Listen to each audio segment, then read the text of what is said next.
Well, hey there and welcome to my channel. Today we're going to be making one of my favorite cozy winter dishes, shepherd's pie. I can't wait to get started cooking this recipe. Definitely check the links down below if you want to download it, and let's get cooking.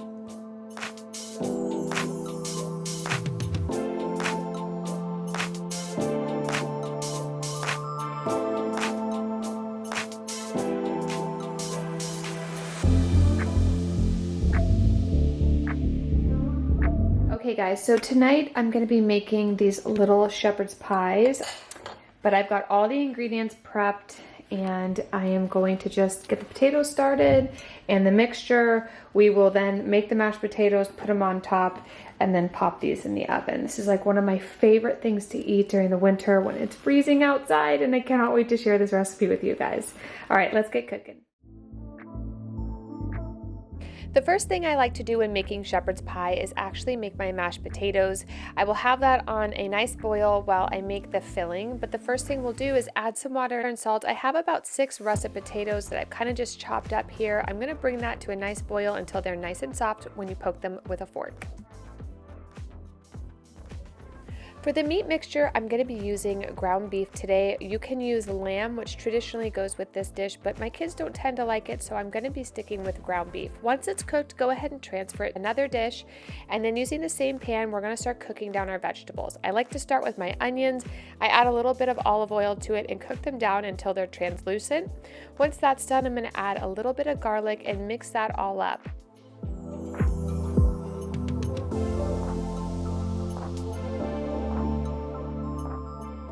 Once your garlic and onions are translucent and nice and fragrant, we're going to start adding our carrots. I like to let these cook down for a good 5, maybe to 7 minutes until they're nice and soft and maybe a little bit al dente.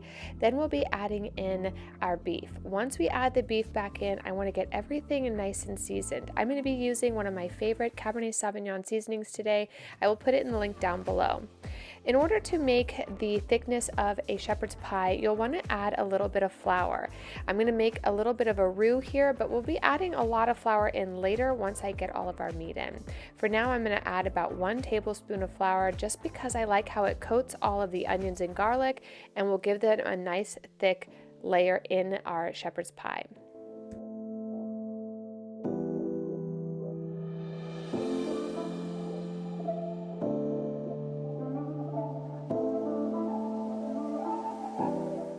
Once you have everything nice and mixed up, we're going to be adding some Worcestershire sauce and a little bit more seasoning. I really like to coat everything into a nice thick flavoring before we add this to our shepherd's pie.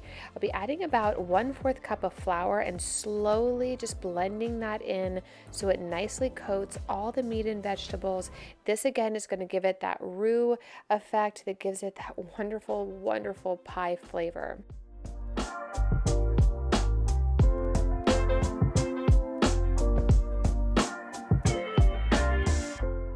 A nice tip when using flour in a dish like this is to slowly add it in so you don't get the little clumps in there.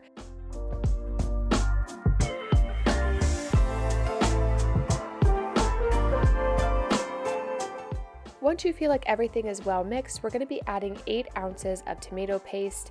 I really love this. This gives it some real richness and depth. Now it's time to fold in our pre-cooked corn and our pre-cooked peas. Then once you have all that in, go ahead and mix everything until it's well incorporated, and we're going to get it into our dishes. Now please note that this recipe I have today is for a 9x13 Pyrex. However, I'm going to be using some very small dishes. That way each of my kids can have their own. We are a family of 6, so I always like to create little fun things for them for dinner. I like to add a little water in here. This is going to start to break down the flour, and it's also going to start to really incorporate the tomato paste. You can use as much until you feel like it's enough. I'm using about 1 cup. I decided to season it a little bit more before I got started on my mashed potatoes. Since the mashed potatoes are going to be like a cap on top of the shepherd's pie, I like to use butter and half and half. I'm going to mix this all up with a little bit of salt, and then I'm going to be adding in some Parmesan cheese. For the top, I like to go pretty thick with the cap. This is going to keep the mixture on the inside from bubbling out and over. We're just going to add half of the meat mixture and half mashed potatoes to each Pyrex. We're going to top them with Parmesan cheese and bake them for 45 minutes.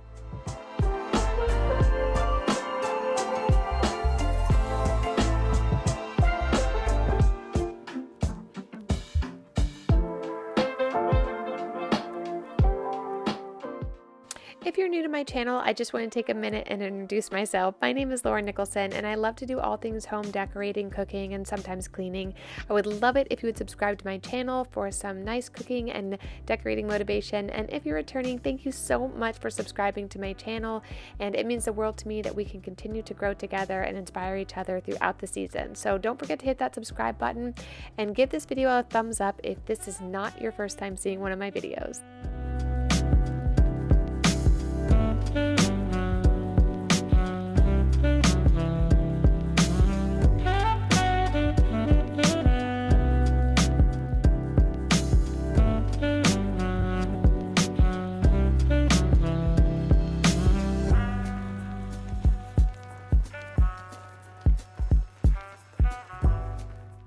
Tell me in the comments down below, what are your go-to winter dishes? What do you love to make when it's super cold out and you want to get nice and warm? I have so many favorites. I think the next recipe I'm going to do is a short rib recipe that I have been cooking for years. It is with red wine, which is one of my favorite things, so it's a great recipe. I did a couple other winter recipes on here already, so definitely check those out. I'll put them in the links down below, but tell me, what is your favorite go-to winter recipe?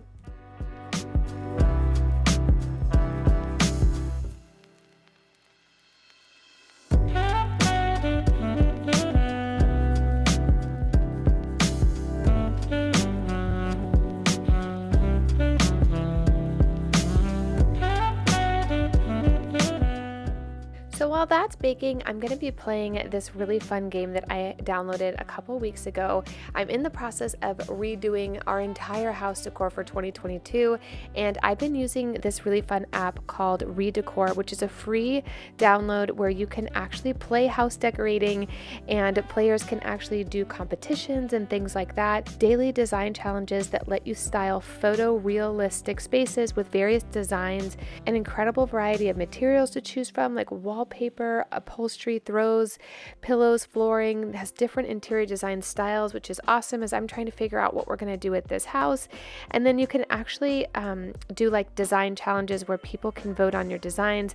It's almost like a home designer's playground. It is totally free and it is really fun. I've been getting really comfortable with different design spaces and colors and materials and textures.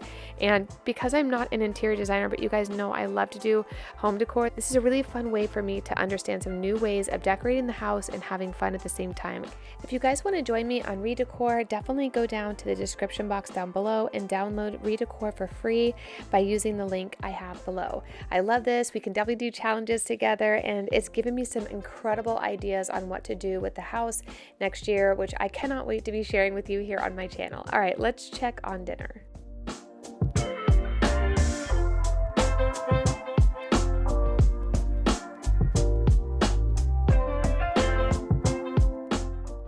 Once your shepherd's pies are nice and golden, it's time to take them out and let them cool. I have to tell you guys, these are so delicious and smell so good, but I will tell you they're very hot, so make sure that you leave them out for at least 20 minutes before serving them. I'm going to be putting a little Caesar salad with mine, and I made these nice crescent rolls just to kind of dip inside. I'm going to be garnishing them with some fresh parsley, and this is dinner, you guys. This only took me about 30-45 minutes, and it is a very easy dish to make. Your entire family will love, and I cannot wait for you guys to try it. Definitely tell me in the comments down below what you guys think, and if you want to download this recipe, I'll put a link down below as well. I can't wait to share more cooking and home decor and so much more with you guys in the coming year, and until then, I'll see you soon. Bye!